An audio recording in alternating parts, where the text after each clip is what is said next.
अस्सलामुअलैकुम। दराज के इस लेक्चर में आप सबको खुशामदीद। मैं हूं सैयद काशिफ बुखारी। हमारा आज का टॉपिक है how to create inbound orders for Daraz FBD। It means कि दराज FBD के लिए इनबाउंड ऑर्डर्स को कैसे क्रिएट करते हैं। आसान अल्फाज में आपने अपनी प्रोडक्ट को दराज वेयर हाउस भेजना है और इसके लिए एक प्रोसेस है जिस प्रोसेस को फुलफिल करना लाजमी है। तो आइए देखते हैं कि दराज वेयर हाउस तक प्रोडक्ट को कैसे भिजवाते हैं और वो तमाम प्रोसेस को हम स्टेप बाय स्टेप आज के इस लेक्चर में डिस्कस करेंगे। तो सबसे पहले आपने दराज सेलर सेंटर अकाउंट को लॉगिन कर लेना है। देन आपके सामने ये दराज सेलर सेंटर की होम पेज विंडो है। इस पर आपको कुछ टैब्स नज़र आएंगे। इनमें जो वेरी फर्स्ट टैब प्रोडक्ट्स का है, इसका जो लास्ट आपको यहाँ पर ऑप्शन नज़र आ रहा है फुलफिलमेंट बाय दराज, आपने इसको ओपन कर लेना है। देन आपको FBD का जो पोर्टल है वो ओपन हो जाएगा। अभी इस पोर्टल पर मज़ीद कुछ टैब्स और कुछ ऑप्शंस आपको यहाँ पर नज़र आएंगे। हमने इन टैब्स और इन टैब्स में कुछ ऑप्शंस को लास्ट लेक्चर में डिटेल के साथ स्टडी किया और आज इनबाउंड ऑर्डर्स कैसे क्रिएट करते हैं ये हम देखेंगे। तो आपने FBD पोर्टल में जो प्रोडक्ट का टैब है, इसका very first option manage platform product, इसको क्लिक करना है। Manage platform product. देन आपको मैनेज प्लेटफॉर्म प्रोडक्ट्स की ये जो विंडो ओपन होगी, इस पर आपको कुछ डिटेल दी होगी आपकी प्रोडक्ट की, जैसे प्लेटफॉर्म SKU। यहाँ पर आपके प्लेटफॉर्म में SKU मेंशन है, यहाँ पर सेलर SKU, आगे है fulfilment SKU, market place, status, active, inactive और डिलीट। 3 तरह के आपको स्टेटस शो होंगे। रेडी फॉर इनबाउंड, फिलहाल नॉट रेडी, वर्चुअल बंडल इस वक्त नो, और एक्शन में जो प्रोडक्ट या जो SKU एक्टिव है उसके लिए आपको ये एक्शन कॉलम में क्रिएट फुलफिलमेंट SKU का ऑप्शन नज़र आएगा।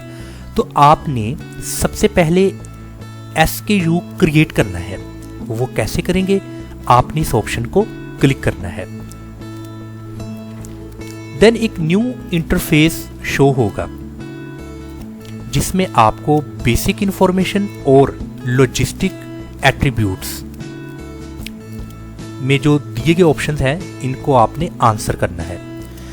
जैसा कि बेसिक इंफॉर्मेशन में फुलफिलमेंट SKU नेम, आपके SKU का नाम यहाँ पर आपने वो लिखना है, जो कि ऑलरेडी आपकी प्रोडक्ट का जो टाइटल या नेम होगा वो यहाँ पर मेंशन होगा।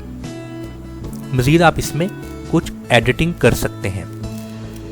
Then barcode. अभी ये बारकोड क्या है? उसने लिखा कि आपने यहाँ पर बारकोड को ऐड कर सकते हैं। जैसा कि अगर मैंने इसको क्लिक करूँगा तो आप यहाँ पर बारकोड को ऐड कर सकते हैं। जनरेट बारकोड, जैसा कि अगर मैं क्लिक करता हूँ तो यहाँ पर वो बारकोड जनरेट हो जाएगा। देन आपने जब ऐड बारकोड को क्लिक किया तो मज़ीद बारकोड के लिए आप यहाँ से जनरेट में जाएंगे और मज़ीद बारकोड आप यहाँ से ऐड कर सकते हैं। तो अगर बारकोड को डिलीट करना है तो आपके सामने ये डिलीट का ऑप्शन मौजूद है, आप इसको क्लिक करेंगे तो बारकोड डिलीट हो जाएगा। ओके, ये तो थी बेसिक इन्फॉर्मेशन। अब इसके बाद नेक्स्ट है लॉजिस्टिक एट्रीब्यूट्स। अभी लॉजिस्टिक्स एट्रीब्यूट्स में क्या है? सबसे पहले प्रोडक्ट टाइप, जो आपकी प्रोडक्ट है वो किस किस्म की है। यहाँ पर food, liquid, dangerous food goods या फिर अदर्स। अभी आपने अपनी प्रोडक्ट का इंतखाब करना है कि उसकी टाइप क्या है। तो आपने यहाँ से अपनी प्रोडक्ट के मुताबिक उसको जो सा है वो क्लिक कर देना है। उसके बाद है टेम्परेचर कंडीशन। टेम्परेचर कंडीशन दो तरह की है, एम्बिएंट और कोल्ड। मतलब कि क्या आपकी प्रोडक्ट के लिए जो टेम्परेचर है वो सर्द होना चाहिए या उसके अलावा। तो ये दो ऑप्शंस में आपने अपनी प्रोडक्ट के मुतालिक टेम्परेचर को डिफाइन कर देना है, दो ऑप्शंस में। Then serial number management. Serial number, आपकी प्रोडक्ट का सीरियल नंबर अगर है तो आप यस कर दें, अगर नहीं है तो नो कर दें। अभी ये सीरियल नंबर क्या है?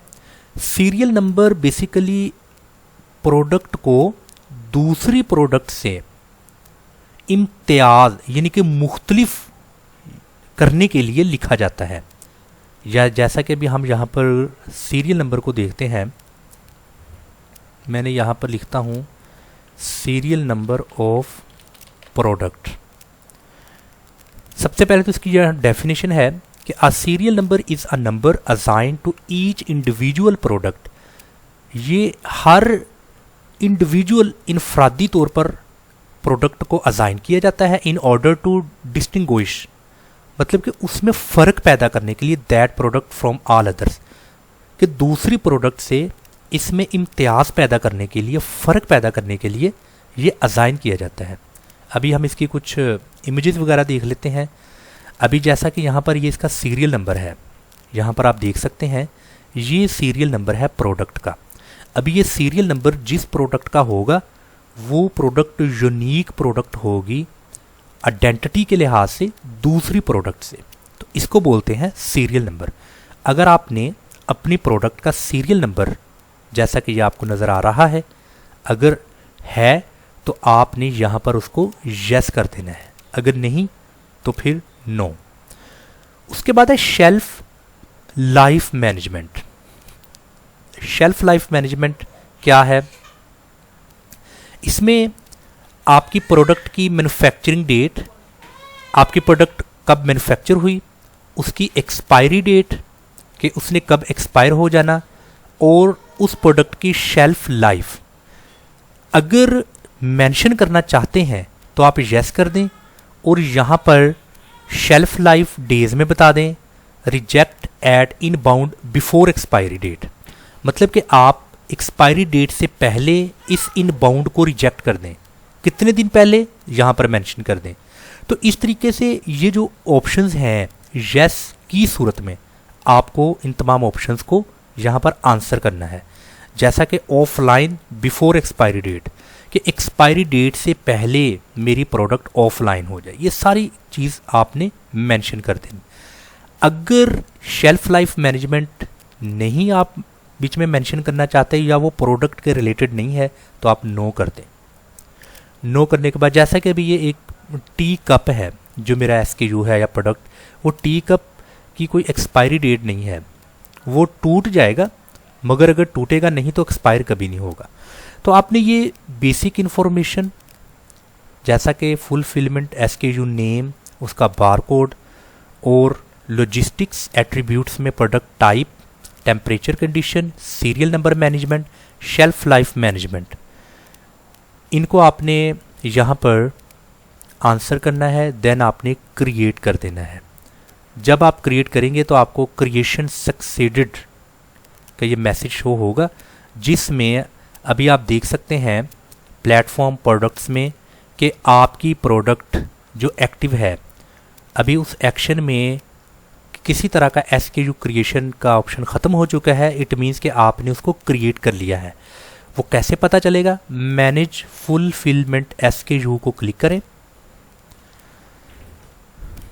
तो यहाँ पर आप देखें कि आपने अभी जिस प्रोडक्ट का SKU क्रिएट किया है वो आपके सामने है।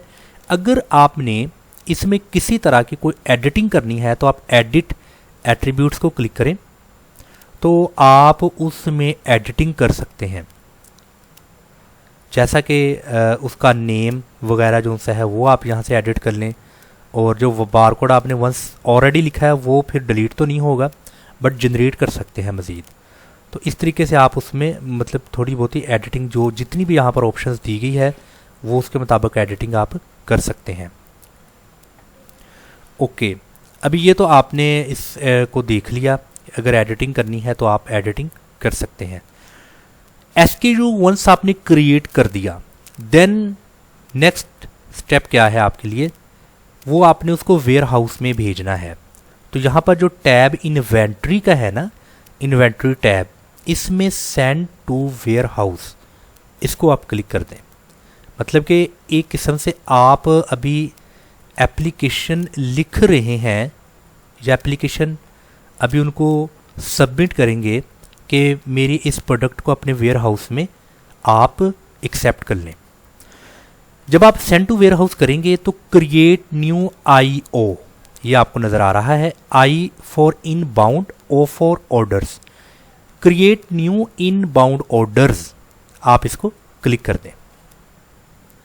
आपने इन बाउंड ऑर्डर्स क्रिएशंस को क्लिक किया तो यहाँ पर आपने जो आंसर करना है, जो ऑप्शंस को फिल करना है, वो है basic information, seller information, SKUs, comment, inbound guidelines. इन सबको आपने जो सा है वो ऑप्शंस को आंसर करना है। बेसिक इन्फॉर्मेशन में inbound warehouse, inbound warehouse मतलब कि आप जिस इलाके से बिलोंग करते हैं, जिस इलाके में आप रहते हैं, आपके करीब जो दराज का वेयर हाउस है वो कौन सा है, आपने यहाँ से उसको सिलेक्ट कर लेना है। अगर आप लाहौर से बिलोंग करते हैं, लाहौर में रहते हैं, तो आपने दराज पी के लाहौर को क्लिक कर देना है। मतलब कि आप इस वेयर हाउस में अपनी प्रोडक्ट को भिजवाना चाहते हैं। अभी आपने जब इसको क्लिक किया तो वेयर हाउस एड्रेस आपके सामने आ गया, 114 आगे M, कायदे आज़म इंडस्ट्रियल इस्टेट लाहौर, ये उसका एड्रेस। आगे है रेफरेंस नंबर। रेफरेंस नंबर अगर आप यहाँ पर लिखना चाहते हैं तो आप लिख सकते हैं। Reference number is the order number in sellers ERP system, यानी कि ERP enterprise resource planning system जो सेलर का है, अगर उसमें उसने कोई उसका ऑर्डर नंबर वगैरह मैनेज किया है तो आपने यहाँ पर ऑर्डर नंबर या रेफरेंस नंबर लिखना है। अभी हम इसको भी देख लेते हैं कि रेफरेंस नंबर कैसा होता है। आप यहाँ पर लिखेंगे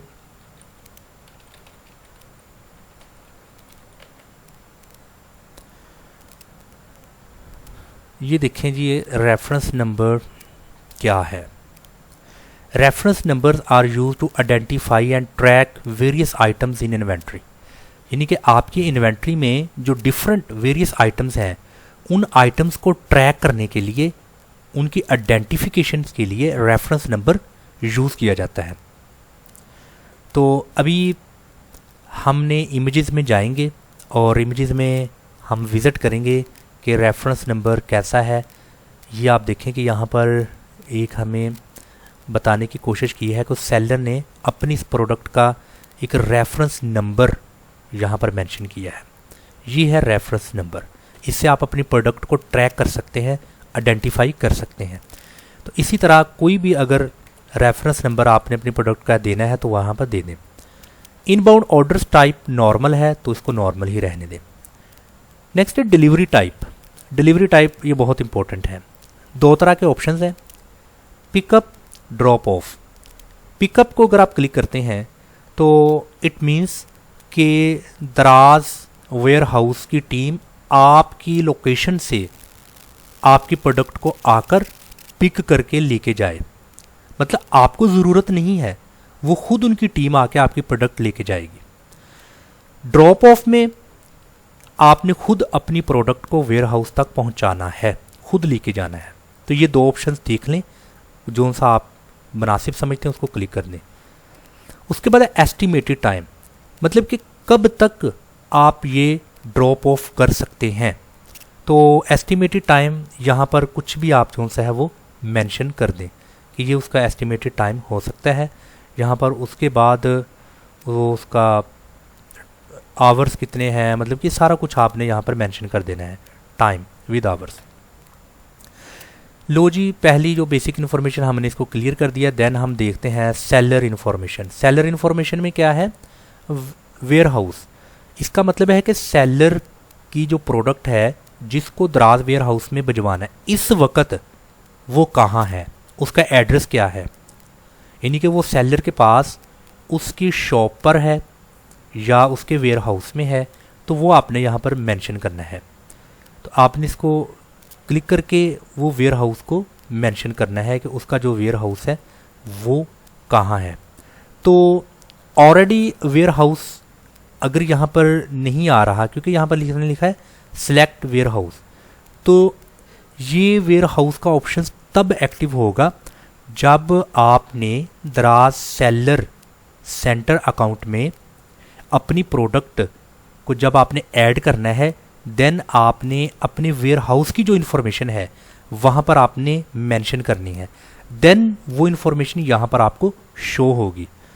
तो हमने इनबाउंड ऑर्डर्स के हाफ पार्ट को इस लेक्चर में डिस्कस किया है, और इंशाल्लाह ताला जो रिमेनिंग हमारा जो प्रोसेस है इनबाउंड्स क्रिएशंस का, वो इंशाल्लाह ताला हम नेक्स्ट लेक्चर्स में इसको कंप्लीटली स्टडी करेंगे। तब तक के लिए इजाज़त। अस्सलाम वालेकुम वरहमतुल्लाहि वबरकातुहू।